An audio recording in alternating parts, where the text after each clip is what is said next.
Good, good afternoon. I guess we went overtime earlier on the youth service. Well, I'm so blessed. I was surprised by my daughter's special number. I didn't know until this morning that she was going to sing, and it was quite a great encouragement for me.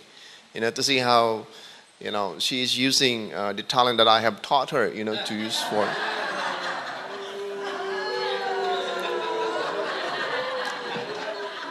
See, that's the thing with this church. There's no respect.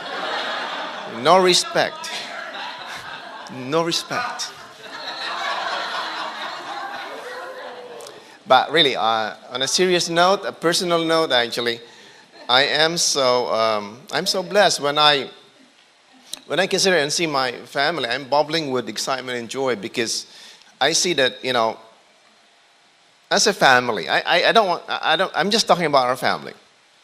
We are serving, all of us, in so many capacities, and I'm not going to take credit for that. My wife has everything to do with it. She's been the general, the force behind, everything that that is going on in that house. Yes, she deserves it. She deserves it.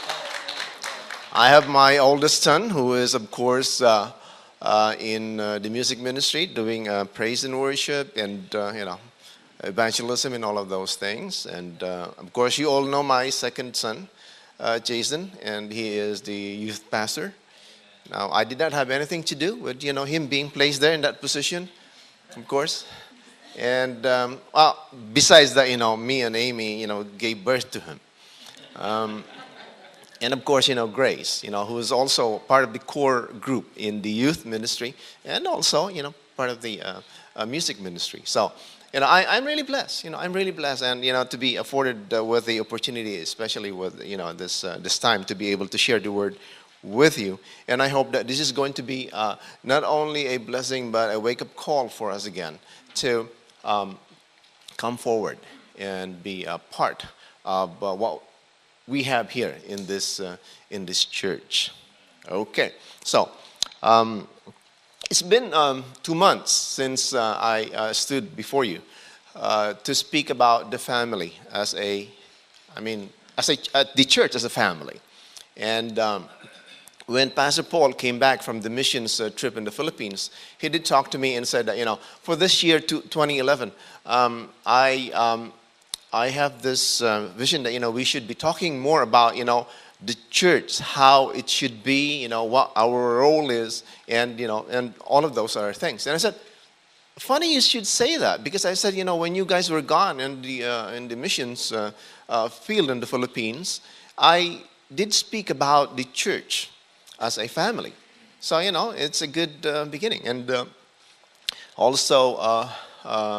A blessing. So I said, let me, continue with it, because in the book of Acts, that's actually where, the early church began.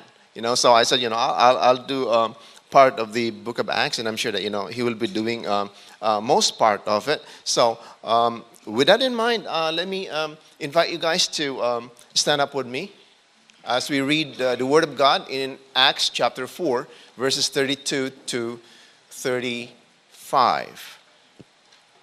Acts chapter 4, verses 32 to 35. And if you're there, let's read. All the believers were one in heart and mind. No one claimed that any of his possessions was his own, but they shared everything they had. With great power, the apostles continued to testify to the resurrection of the Lord Jesus, and much grace was upon them all. There were no needy persons among them. For from time to time, those who owned lands or houses sold them, brought the money from the sales and put it at the apostles' feet, and it was distributed to anyone as he has need. Praise the Lord for the reading of his word. You can take your seats. You would agree with me that, after we read that, if you see the context of it, I'm sure that, President Obama would be probably elated, to use this particular context of a a principle in how the church works, in his government, because that's how, some countries are doing it right now, taking the properties of people and distributing it to the needy. But that's not necessarily how we work in a democracy, isn't it? While this one, pretty much sums up something like that, the very context in this one is about, voluntarily giving what we have, what God has blessed us. It's not, being forced, from us, to be given to the needy. So that's why, this is what we have here. So it's, I think, we can talk about that later.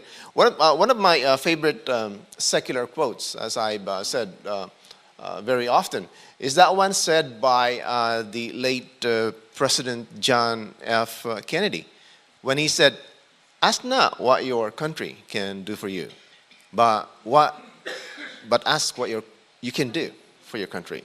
So, it's a matter of saying that, it is not about what I can take, what I can receive. It is about what I can give, what I can share.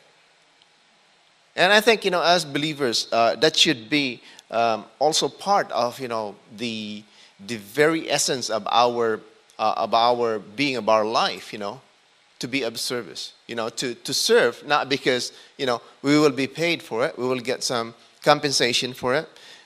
Because let's be honest about this. In today's society, the question always is like, if you want to get things done, what is in it for me? What's in it for me?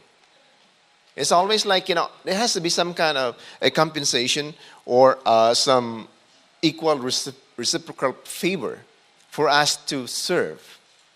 The spirit of voluntarism, compassion, and care is pretty much forgotten. And I hope that in our church, as we see the model church here in the early stages of their being in existence, that you would see that it is not a matter of what I have, because they said here they didn't think of what they had as their own, but they gave it freely for the people who are needy. Okay, so let's get into some of the principles that we'll be looking at, and of course at the very end I would be talking about the practical applications on how we can, as a church, put this into motion. Okay, in verse 32 it says there, all the believers were one in heart and mind, or were one in heart and soul. No one claimed that any of his possessions was his own, but they shared everything that they had. Okay, so all. What does all mean? Well, all means all. That's all means. Okay, so everything, everyone was in agreement. They were of one mind and heart. Just like in a church like this. If I have to illustrate, I would actually give you this, this project that we have here that I actually heading, which is the building project. And when we started with this vision of having a bigger sanctuary, a new building, and making our place beautiful, nice for our worship to God, everyone agreed. Everyone was in 100% agreement, right? No, not really. Not everyone were in agreement. So let us say, for example, 75 or 80% of the church said, yeah, we go ahead with it, and everything. Now, is it impossible to get 100% agreement, unity in this kind of thing? I think it's possible, but it is highly improbable, for our sake. Because, it's one thing where, you say, okay, let's put it into vote. 80% said, yeah, let's go ahead with it. What happens with the next 20, with the other 20%? They should leave the church? No. Okay?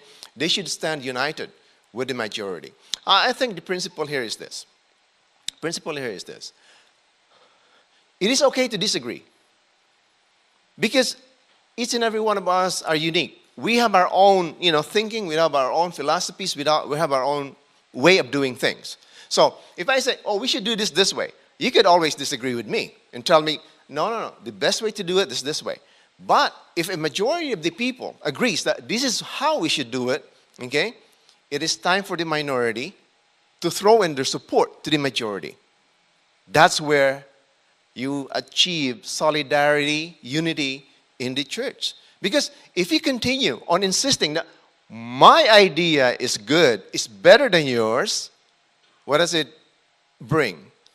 Division in the church. There is no strength when there is division in the church. This early church here, in the book of Acts, okay, they were of one heart and mind.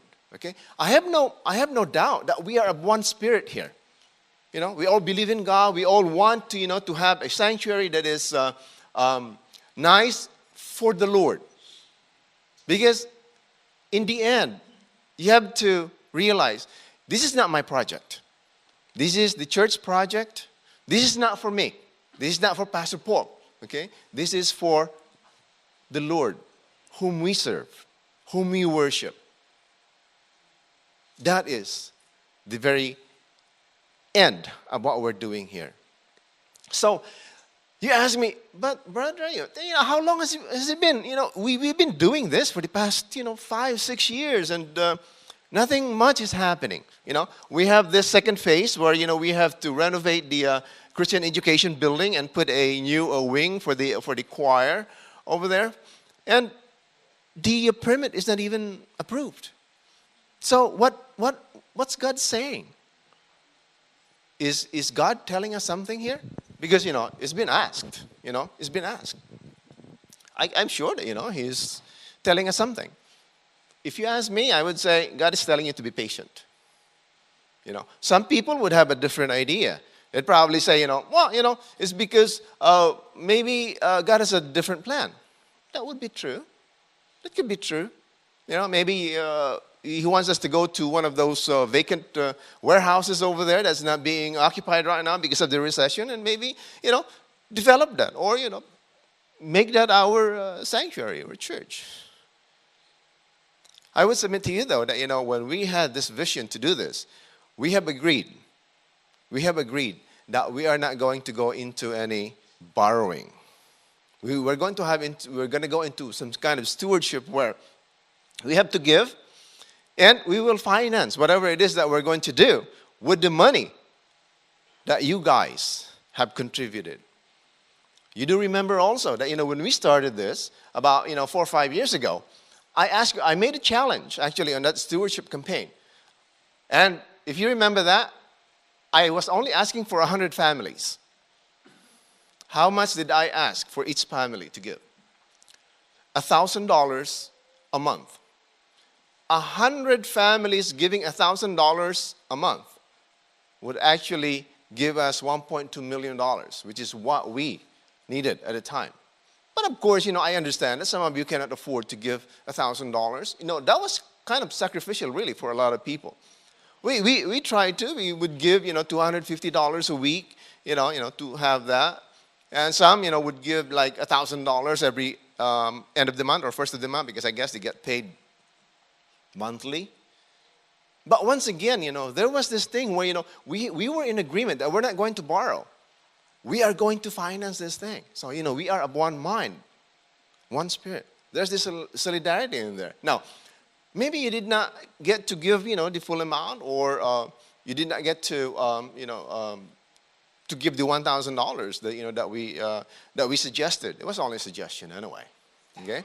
Well, you could have prayed for it. Now, let me share with you a story about one time. I think it was in a prayer meeting. One of our members came over and he was speaking. And he related that story about a bigger church, actually like, one of our affiliate church, Pentecostal, charismatic, a bigger membership. And he says that, they were there, and while they were having this occasion, the mayor of the city and some councilmen were present, joining them, rejoicing with them and doing this and that. And I don't know why. I think the question is, why can't we do that here in CICC? I mean, I can have the mayor of CICC come over, be with us, and join us. So here's my reply. I was told that we have about 500 people, membership here. more than half of those people coming here are not from La Puente. Nilo is not, Pastor Paul is not, you're from El Monte, I'm from Hacienda Heights, Our people are from other cities. The other, remaining are actually people who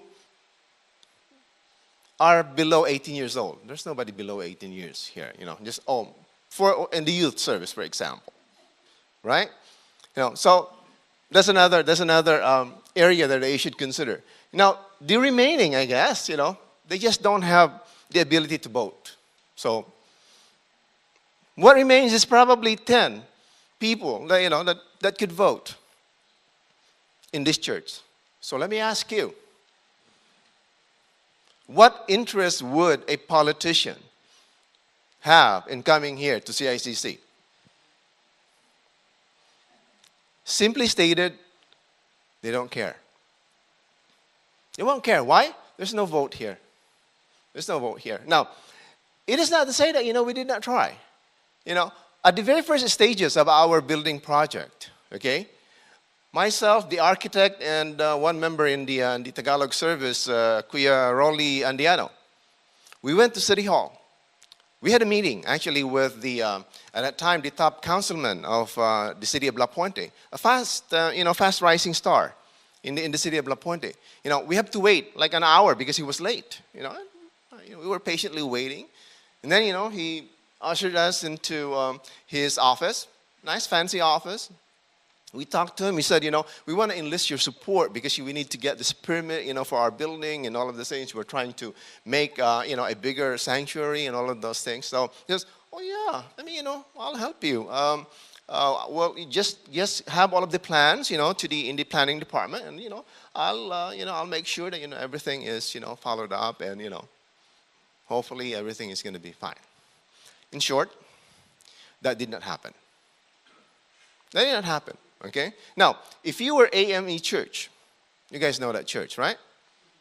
Yeah, you have the mayor of LA, Bia Rigosa over there, worshiping with them and doing this and that, and all of the other politicians. Why?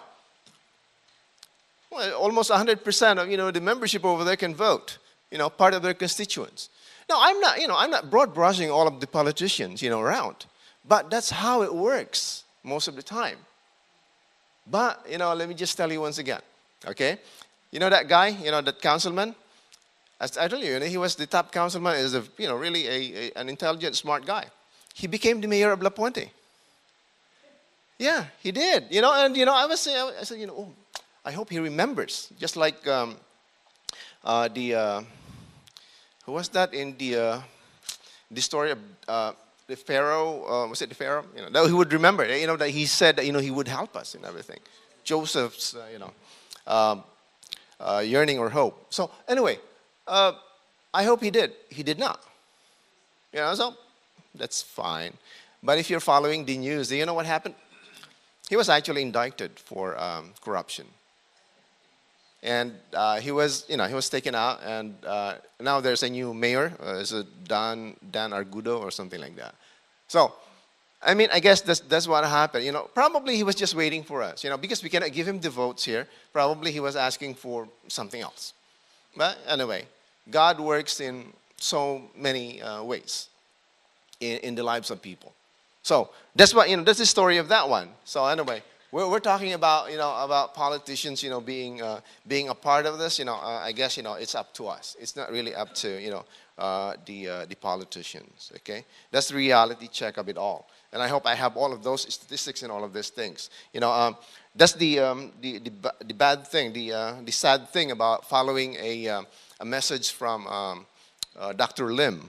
Who has all of those mnemonics, what are those statistics and all of those things. It's kind of hard. But, we appreciate that, it was a good message last week, though. Okay, so anyway. So we have that, but, how do we show our, how we care to our brethren here in the church? We have every first Sunday of the month, we have this benevolent offering kind of thing. Well, we always explain to you that, we give it to people who are needy.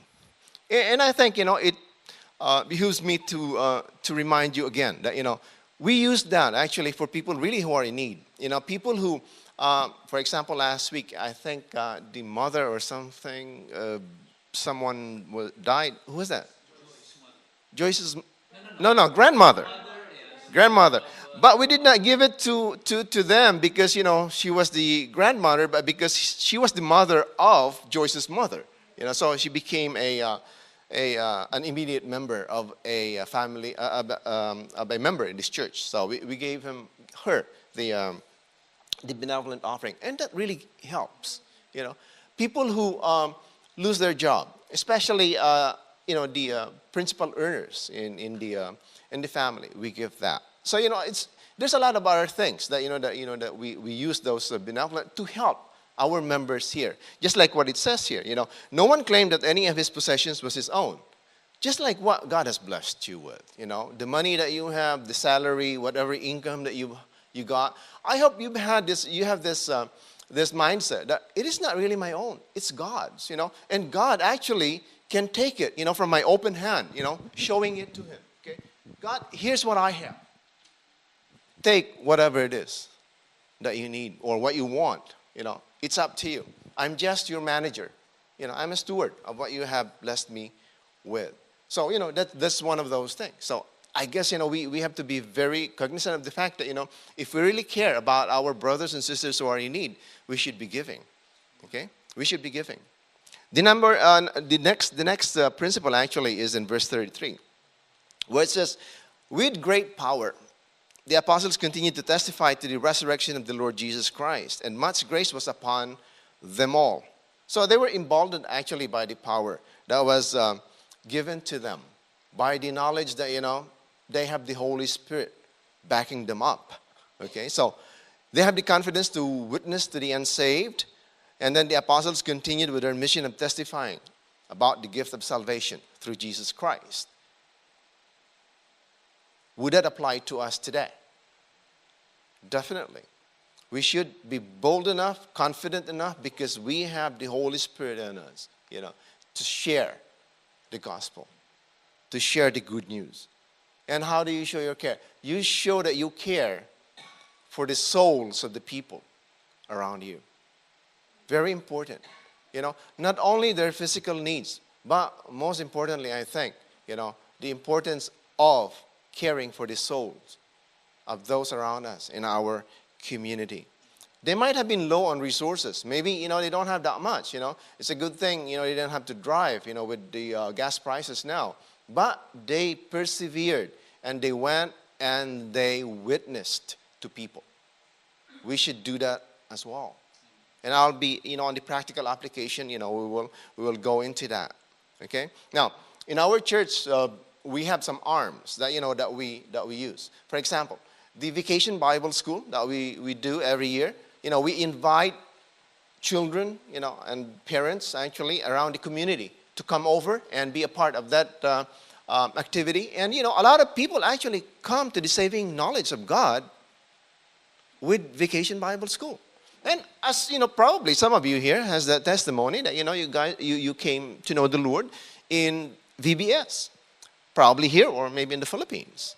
So, that's one of them. The other one is the harvest night that we have. We invite people to come in. Some people, of course, think it's just entertainment people, coming in to play on the rides and all of those other things. But, it's very important too. Because, for every person that comes here and hears the word, we have done our share in spreading the gospel. And it's, it is a part of our function as a church, actually, to be able to share that to them. And of course, we support missionaries.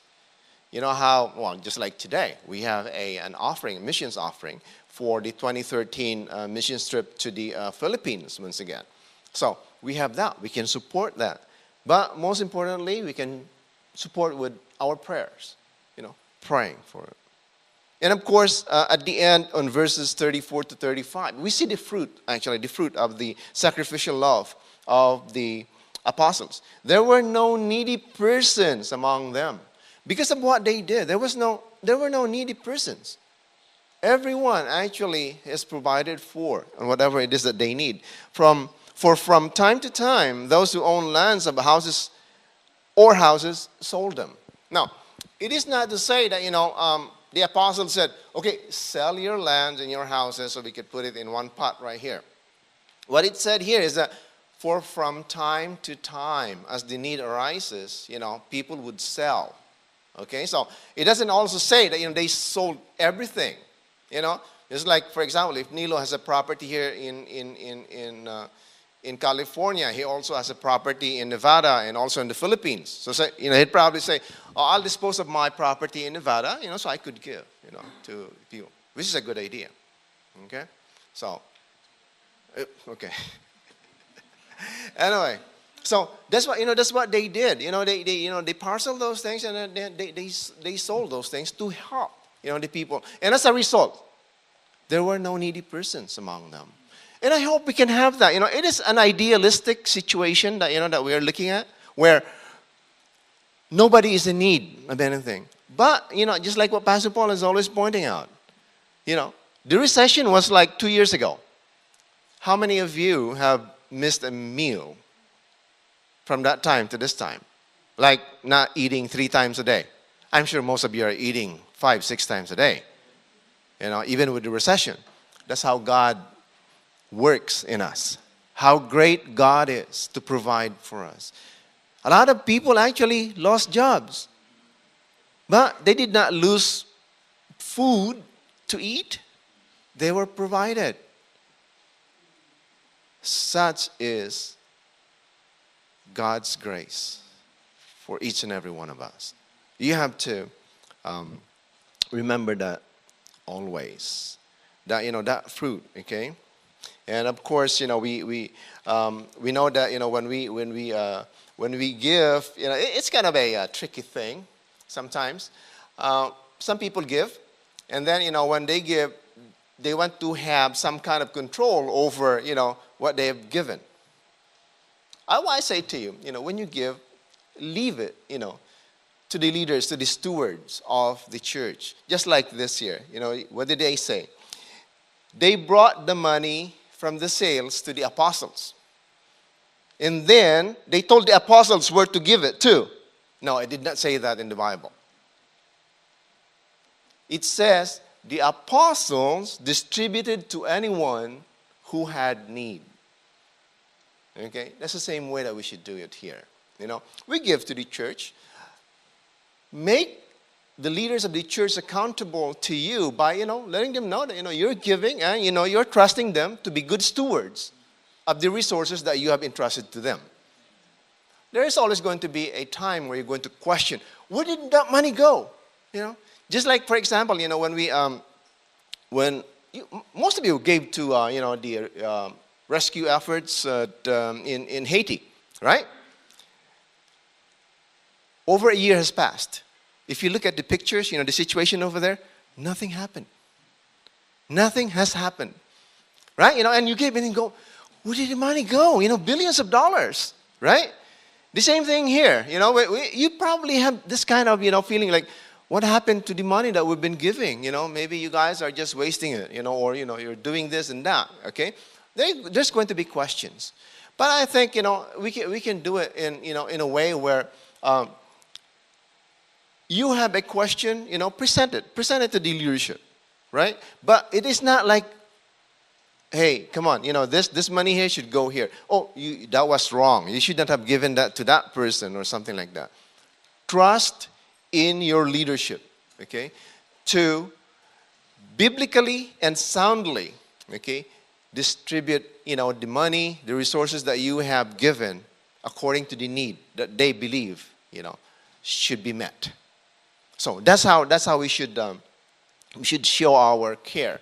And sometimes, when I say that, there's some members actually who just don't really show much of a care, when it comes to having, things like that here, because they don't have that pride of ownership thing. If you are here and you're one of the owners of this church, as you should be, okay, you would care about this church. You would care about your brother, your sister, who are in need. Okay? Now, Christ himself is an excellent example. of showing how much he cared for the church. And you should too. Okay? In Ephesians 5:25, it said there, Christ loved the church and gave himself up for her. And if you go farther on 29 to 30, it says, after all, no one ever hated his own body, but he feeds and cares for it just as Christ does the church. For we are members of his body. So, if this was your body, just think of this as your body. Wouldn't you care for it? Wouldn't you feed it? Provide for it? You have to have some kind of commitment, to show that, this is your church. You're going to do whatever it takes, for this church to be a pleasing, offering for God. That's what we should do. But sadly, just like Rick Warren in his book, Purpose-Driven Church, when he said, too many Christians use the church, but don't love it. That's Rick Warren's statement. Too many Christians, actually, use the church, but they don't love it. I hope you're not one of them, who just use the church, but, you don't love the church. And I hope that, we are encouraged by that example. We have two examples here of good giving and bad giving. In verses 36 to 37, we have Joseph, the Levite, who gave. That's a good model of giving.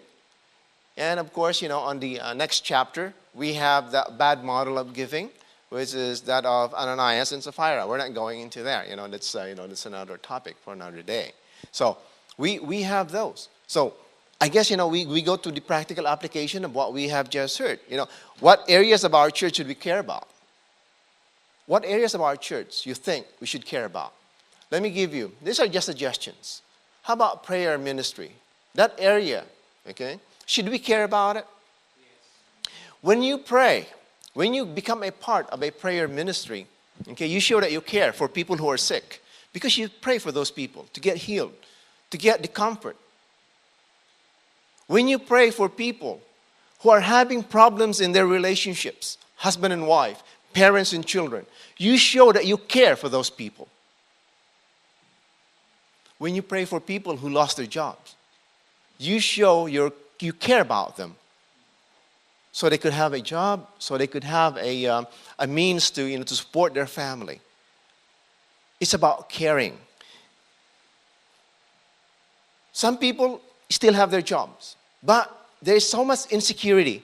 They don't have peace. When you pray for them to have peace, to have the assurance that God is not going to let them down, okay, it shows that you care for them. So I think the prayer ministry, that area, okay, of caring is very important in a church. Next, just an example, nursery. How much do you think, you should care about our nursery? Did you know that, those kids over there, just like Jason and Brian, they were part of that ministry probably, the children's ministry over there. Those are the future.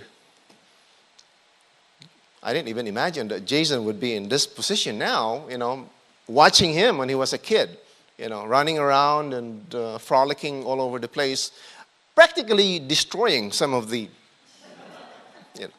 equipment and all of those things that we have here. But, see, that's the future. But do we care about the nursery? How many people have given up on that nursery because they're overloaded? Simply, a lot of our members do not care. To even volunteer, to even give time, once a month, for example. Oh, let me volunteer one day and take care of the kids over there. Just one day in a month, okay? It's one day. It's just that sometimes we don't care. Well, some of them also are like, transportation. Some people here, like, the elderly, they need transportation. They cannot drive. We could give them rides. We have so many rides in our homes. The average family at least have like, 2 or 3 cars in their garages, So we know that, we have the ability, to give this kind of service. It only means what? We care about them to go to church and be able to fellowship with us. Because if you don't pick them up and, give them a ride, they're probably sitting down in their bedroom saying, my brothers at Cornerstone, they don't care about me. They don't even give me a ride to church. Let us not be that kind of a church. Let us not. Okay? The other thing is about housekeeping and cleaning. If this is your home, you would keep it clean. If you are expecting a guest, what do?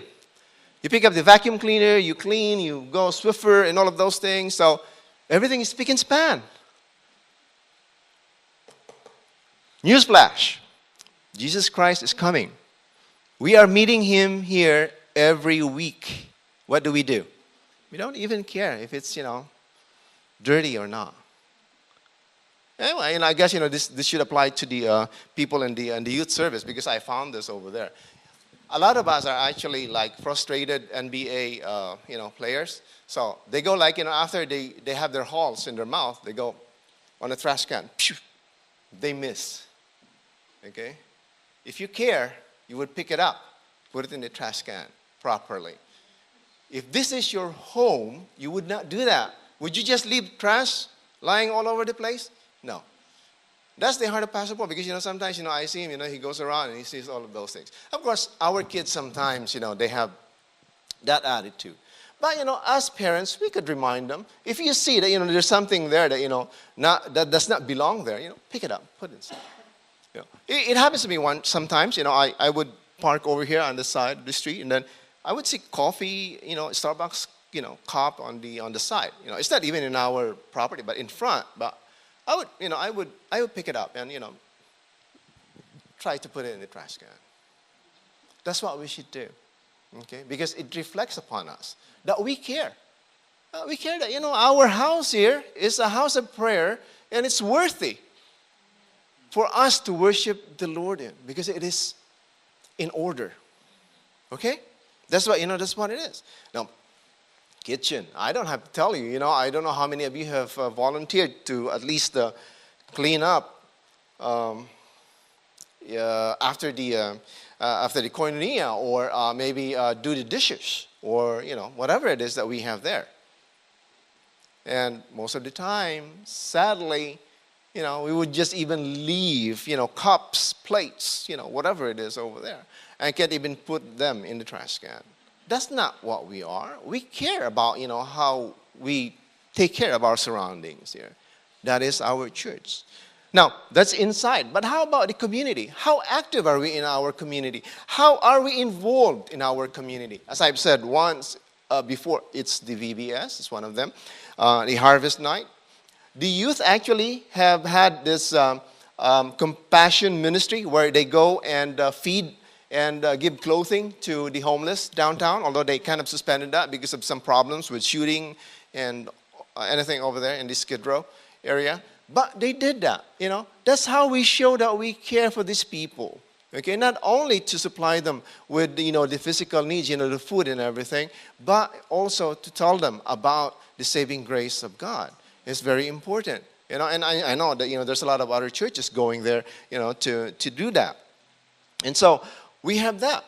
And we also have that, open policy here in our church for our community, that we share our facilities to the community. We have the basketball court. Pastor Paul always, invokes that let the kids come in and, play if they wanted to play, Sometimes it's kind of dangerous, because if they get hurt, we might get sued or anything like that. But hey, this is part of the, community. You can play in there if you want, and I guess, some people do. We open our parking lot to, to the school whenever they have activities and they don't have any more parking. They can park over here. That's part of our way of showing that we care about the community. We also have the classrooms and the schools for some tutoring. I think, is that still going on? They closed after 6 months, I think. Yeah, okay, so, we have that, so they use, some of our facilities, actually. Oh, yeah, during election time. So we show them that, this is not just for, Cornerstone, but, we are a part of your community, and we will, share our resources, our facilities with the community, and sometimes, the yard, I don't know, yard sale or something. Oh, we don't let people, do a yard sale over here, right? Okay. Anyway, we do have our yard sale. So that's what we do. So I'm still, waiting for that time that once again we could do evangelism by going door to door, to the people around the neighborhood and telling them about the good news of the gospel. But sadly, as mga Pilipino, the only door-to-door that we know is about balikbayan boxes. You don't know about balikbayan boxes, huh? No, you do. Everyone knows, okay? I'm missing it. Okay, so I guess, you're there sitting on the pew and you're saying, Brother Dario, I think, you're forgetting that, amid all of these tragedies going on, the disasters around us, you would come and tell us about, how we should care about our own people when there are so many needy people right now in Japan. And last year we have New Zealand when they have the earthquake. And of course, the people of Haiti. And you're talking about, providing for the needs here. Yeah, I am talking about first what we can do here in our own Jerusalem before we can go out. Because I would tell you, before we can even start, to be able to help other people outside of our community, let's fix our problems first. Let's fix it. And then, we are free to do whatever it is that we have to do. And I'm sure that you have helped. There's a lot of, of us here who's already given, to the rescue, to the, to the Japan earthquake, fund kind of thing. And that's very commendable. And I encourage you to do that. Okay? And I encourage you to do that. There's the Blue Cross, Red Cross. Blue Cross, they don't need the money. Okay? They're increasing our premiums too. But anyway, Red Cross, to pay Andy over there. Anyway, Red Cross, World Vision is very active. FEBC, very important because, of those radios. And I think because of that, remember the FEBC radios? That they don't need batteries. They're using it now over there because, I think there's a lot of them in Japan. Just cranking it up, they're able to get the news, updates on where the tsunami is or, no, it's gone already. But, like anything, any news about, them being able to know what's going on around them. So that's a good, organization to give to also. So I am encouraging that. But I say again, we have our internal problems, and before we can even go, solve the external problems, we have to be able to arrest, whatever we have here. And I guess it's just about proper and right for each and every one of us. So let's get excited about showing that we care, to the people in Haiti or Japan. It doesn't matter. But, we have to do justice also to what we have here in Cornerstone, especially when you call the office and nobody answers and the answering machine, picks it up. And at the end it says, at Cornerstone, we care. Okay, at Cornerstone, we care. It's not at Cornerstone, who cares? No. At Cornerstone, we care. So let's do justice to that because I think the voice is very familiar. I don't know whose voice that is over there. Okay? If we care enough about our community, we would go around, and tell them about the saving knowledge of Jesus Christ. Why? You are more concerned about their soul than what they're going to eat. But we could show in a lot of ways how we should care about the community. We are a caring community. Now, just like last week when we have those mnemonics and acronyms, our acronym actually is CICC, right? And if you didn't notice, actually, the title of the message today is what? Church is a caring community. CICC, right? So let us do justice to that. CICC. Our church is a caring community. We are a community of believers bound by one purpose alone, to glorify our Lord Jesus Christ and to dispense and spread the good news of the gospel to everyone who are in need. So let us get excited in that. And I hope that these practical applications would only encourage us, not discourage us, to do what is required of us to do as believers. I thank you and God bless you.